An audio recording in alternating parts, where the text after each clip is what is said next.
Hello guys, welcome back to my YouTube channel. Hope you are all doing well. तो चलिए guys शुरुआत करते हैं आज की कहानी की। आज की कहानी आज से 3 साल पुरानी है। ये कहानी एक 2.5 साल की बहुत ही प्यारी क्यूट सी बच्ची दिलरोज की है, जिसका उसी की पड़ोस में रहने वाली एक महिला नीलम ने बहुत बेरहमी से कत्ल कर दिया था। नीलम को हाल ही में फांसी की सज़ा सुनाई गई है। इनफैक्ट ये देश का सबसे ताज़ा ऐसा मामला है जिसमें जो कातिल है उसे फांसी की सज़ा सुनाई गई हो। तो चलिए पहले हम पूरी कहानी जान लेते हैं कि क्या हुआ था उस प्यारी सी बच्ची दिलरोज़ के साथ। लुधियाना में एक गांव पड़ता है शिमलापुर नाम से, और इसी गांव में रहते हैं हरप्रीत सिंह अपने परिवार के साथ। उनके परिवार में उनके माँ बाप, उनकी पत्नी और उनके 2 बच्चे, एक बेटा अमरप्रीत और एक बेटी दिलरोज रहती थी। ये परिवार बेहद खुश था। बहुत हंसी खुशी उनका जीवन गुजर रहा था। हरप्रीत सिंह खुद पंजाब पुलिस में जॉब कर रहे थे।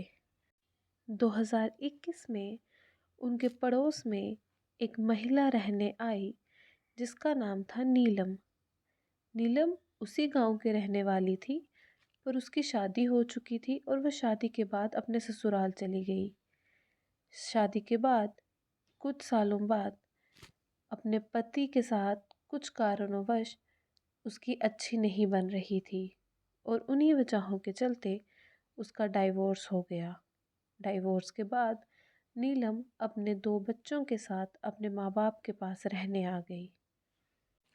दिलरोज बहुत प्यारी सी बच्ची थी, बहुत स्वीट बच्ची थी। और वहीं दूसरी ओर नीलम के दोनों बच्चे बहुत शरारती थे। वो दूसरे बच्चों की पिटाई कर देते थे, बहुत उछल कूद मचाते थे। इसी वजह से बहुत सारे गांव के लोग नीलम को उनकी शिकायतें देते थे, और ये चीज़ नीलम को बिल्कुल अच्छी नहीं लगती थी।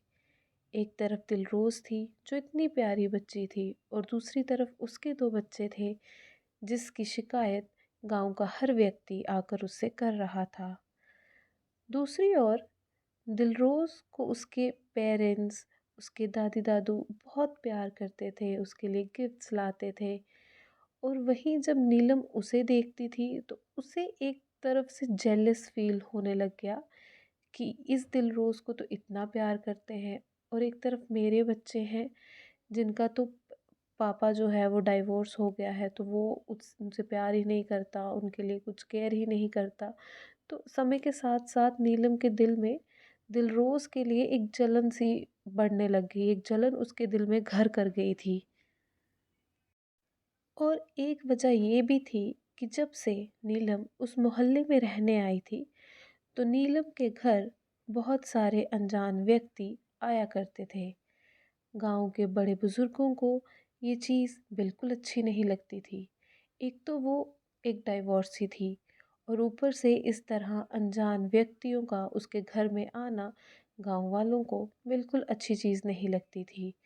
तो गांव के कई बड़े बुजुर्ग नीलम के माँ बाप से इस चीज़ की कंप्लेन करने लगे, इस चीज़ पे आपत्ति जताने लगे कि क्यों इतने सारे व्यक्ति आपके घर, अनजान व्यक्ति आते हैं, आप अपनी बच्ची नीलम को थोड़ा समझाएं।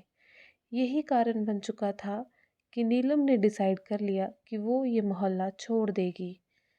उसने रेंट पर एक घर देखा और अपना सारा सामान शिफ्ट करना स्टार्ट कर दिया। सारा सामान शिफ्ट हो ही चुका था, उसे अब उस घर से मूव ही करना था बस। तभी दिन आता है 28 नवंबर 2021 का। दोपहर का समय था। उस दिन हरप्रीत सिंह को गांव के बाहर किसी फंक्शन में जाना था। वो फंक्शन उनके किसी नोन के यहाँ फंक्शन था। वो सारा परिवार उस फंक्शन में गए थे।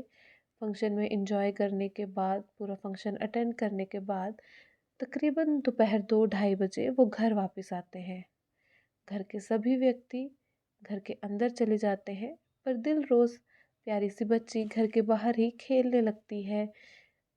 जब उसके घर वाले नोटिस करते हैं कि दिलरोज़ अंदर नहीं आई, तो वो बाहर उसे बुलाने जाते हैं। वो देखते हैं कि दिलरोज़ बाहर है ही नहीं। वो पूरा गाँव छान मारते हैं, हर जगह ढूँढने लगते हैं। गाँव का हर व्यक्ति दिलरोज़ को ढूँढने लगता है, पर दिलरोज़ नहीं मिलती। 1 घंटा बीत चुका था, पर दिलरोज़ का कुछ अता-पता नहीं। पहले ऐसे कभी नहीं हुआ था। दिलरोज़ इस तरह कभी अपने घर से दूर खेलने नहीं गई थी, और गाँव में तो वैसे भी कोई भी बच्चा कहीं जाए तो जल्दी से मिल जाता है। गाँव में हर कोई एक दूसरे को जानता है, पर दिलरोज़ नहीं मिल रही थी। तो जैसे कि दिलरोज़ के पिता हरप्रीत सिंह खुद पुलिस में थे, तो उन्होंने जल्दी से लोकल पुलिस को इन्फॉर्म किया। लोकल पुलिस भी वहाँ आई और हर कोई दिलरोज़ को ढूँढने लगता है। नीलम भी सबके साथ मिलके दिलरोज़ को ढूँढने लगती है कि क्या हुआ, कहाँ गई, कहाँ खो गई, कहाँ खेल रही थी। हर कोई दिलरोज़ को ढूँढने लगता है।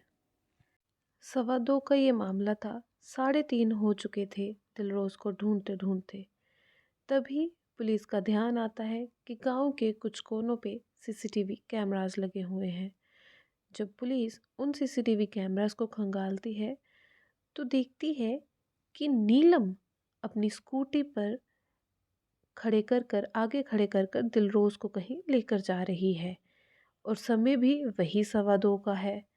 पुलिस को ये माजरा समझ में नहीं आता कि पहले खुद ही बच्ची को लेकर जा रही है, उसके बाद खुद ही बच्ची को ढूंढ रही है, और वो स्कूटी एक जंगल गांव के बाहर एक जंगली रास्ते पर निकल जाती है। आगे सीसीटीवी कैमरास थे नहीं, तो कुछ नहीं पता चलता। पुलिस की एक टीम उस रास्ते पे चली जाती है जिस रास्ते पे वो स्कूटी जाती हुई दिखती है, और दूसरी टीम नीलम के पास पहुंचती है। नीलम से जब पूछताछ होती है, पूछा जाता है कि क्या तुमने दिलरोज़ को देखा, तो वो साफ साफ मना कर देती है कि नहीं, मैंने दिलरोज़ को नहीं देखा। फिर पुलिस उसे वही सीसीटीवी की फुटेज दिखाती है। वो देखकर नीलम हैरान और हक्की बक्की रह जाती है। वो डर जाती है और पुलिस को कहती है कि आइए, मैं बताती हूँ कि दिलरोज़ कहाँ है, मैंने उसे कहाँ छोड़ा है। वो पुलिस को लेकर उसी रास्ते पर चली जाती है।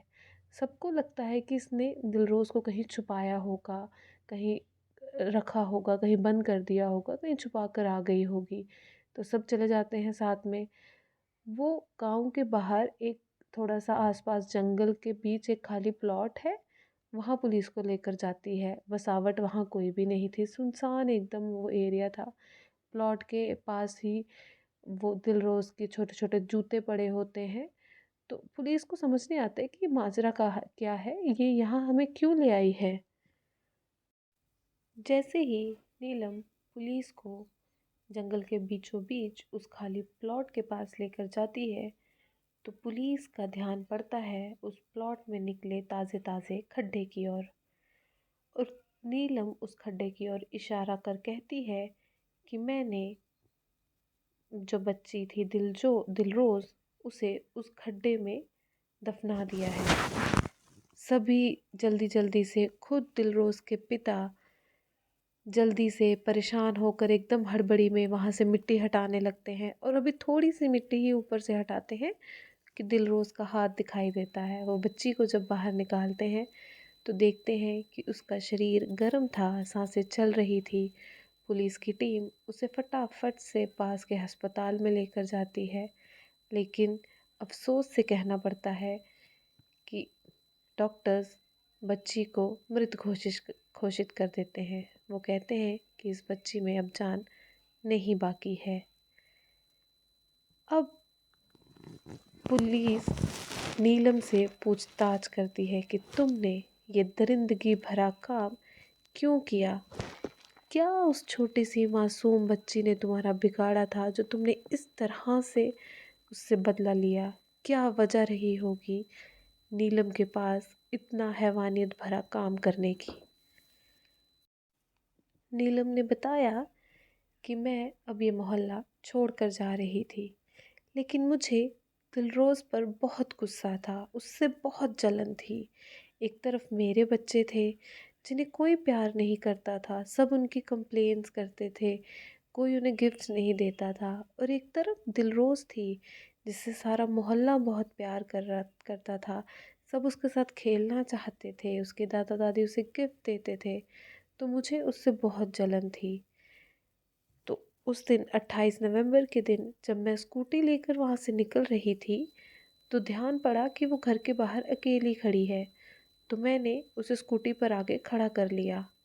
नीलम ने कहा कि उस समय उसके दिमाग में कुछ नहीं आया कि अब क्या करना है। वो बस स्कूटी पर बिठाकर उसे जंगल की ओर ले गई। और जैसे ही उसने एक सुनसान एरिया देखा, तो उसने सोचा कि अब क्या करूँ, अभी ले तो मैं इसे आई हूँ, गुस्सा भी बहुत है, बदला भी लेना है। तो उसने एक ईंट उठाई और उस बच्ची के सिर पर ज़ोर से दे मारी। वो बच्ची ज़ोर ज़ोर से रोने लगी। जब वो बच्ची रोने लगी तो नीलम डर गई कि कोई इसके रोने की आवाज़ ना सुन ले। तो नीलम के मुताबिक उसने नीचे से मिट्टी उठाकर उसके मुंह में भर दी, ठूस दी अच्छे से, ताकि उसकी चीख ना बाहर निकले। और फिर उसका कहना था कि कुछ नहीं सूझा, तो उसने थोड़ी सी मिट्टी साइड कर कर उसे मिट्टी में दफना दिया। मतलब ये कि जब नीलम ने दिलरोज को मिट्टी में दफनाया था, तब वो जिंदा थी। देखो कितनी हैवानियत भरा काम, एक छोटी मासूम सी बच्ची को जिंदा मिट्टी में दफना दिया। अगर पुलिस की टीम कुछ 5-10 मिनट पहले भी इन इन सब चीज़ें पुलिस के हाथ लग जाती, क्लूज़ मिल जाते, 5-10 मिनट पहले भी पहुंच जाते, तो शायद वो प्यारी सी बच्ची आज सबके बीच होती। तो पुलिस ने उसके बाद नीलम को अपनी कस्टडी में ले लिया। एक सिक्योरिटी गार्ड भी विटनेस बना, जो उसी रास्ते पर एक प्लॉट में सिक्योरिटी गार्ड था। उसने ये कहा कि मैंने देखा था इस लड़की को एक बच्ची के साथ स्कूटी पर जाते हुए, और आधे घंटे बाद ये स्कूटी वापस आई और बच्ची तब नहीं थी। सिक्योरिटी गार्ड ने कहा कि मैं बहुत हैरान हुआ कि ये जंगल में बच्ची को कहाँ छोड़ आई। उसके मुताबिक अभी वो सोच ही रहा था कि इस चीज़ के बारे में वो किससे डिस्कस करे, किसको बताए। इससे पहले ही पुलिस की टीम वहाँ आ गई और उसने देख लिया कि कुछ तो गड़बड़ यहाँ हुई है। तो वो सिक्योरिटी गार्ड इस केस का विटनेस बना। पुलिस के पास सीसीटीवी फुटेज थी, पुख्ता सबूत थे। तो मामला दर्ज कराया गया नीलम पर। तो वो महिला नीलम पर मामला दर्ज हुआ। 3 साल तक दिलरोज़ के माता पिता ने जंग लड़ी, ये पूरा केस लड़ा। और 3 साल बाद लुधियाना लोअर कोर्ट के जज साहब मुनीर सिंघल ने ये फैसला सुनाया। उन्होंने अपने फैसले में नीलम को सजाए मौत सुनाई। और जैसे ही उन्होंने अपने पेन की निब तोड़ी, वैसे ही नीलम कोर्ट रूम में फूट फूट कर रोने लगी। उस समय वहाँ उस बच्ची के माँ बाप भी मौजूद थे। रोने लगी, हाथ पैर जोड़ने लगी, जज साहब के आगे हाथ जोड़ने लगी कि मुझ पर रहम खाओ, मुझे इतनी कठिन सब सज़ा मत दो, मेरे 2 छोटे छोटे बच्चे हैं, उनका क्या होगा। और बदले में जज साहब ने कहा कि वो भी तो एक छोटी सी बच्ची थी, जिसे बिना किसी वजह खुद के मन की जेलस से तुमने इतनी दरिंदगी से मार डाला। अगर और जज साहब ने ये भी कहा कि ये जो फांसी की सज़ा है, ये तुमसे तुम्हारे लिए कम से कम सज़ा है। जितना बड़ा दरिंदगी का तुमने काम किया है, ये सज़ा भी कम से कम है तुम्हारे लिए। और अगर तुम्हें छोड़ दिया जाए तो तुम जैसी औरतें समाज के लिए हानिकारक हैं। तुम्हें इस चीज़ से का कहने का कोई हक नहीं है कि तुम्हारे 2 छोटे छोटे बच्चे हैं, क्योंकि जिसे तुमने मारा वो भी किसी की एक प्यारी सी बच्ची थी। तो चलिए, नीलम को तो फैसला लोअर कोर्ट ने अभी फैसला सुनाया है फांसी का। अभी वो हाई कोर्ट में जाएगी, फिर सुप्रीम कोर्ट में जाएगी, ना जाने कितना समय लग जाएगा उसे ये सज़ा मिलने में। आपको जान के हैरानगी होगी कि हमारे देश में अभी भी 561 डेथ पेनल्टीज़ बाकी हैं। 561 ऐसे मुजरिम हैं जिनको फांसी की सज़ा मिल चुकी है, पर फांसी अभी तक हुई ही नहीं।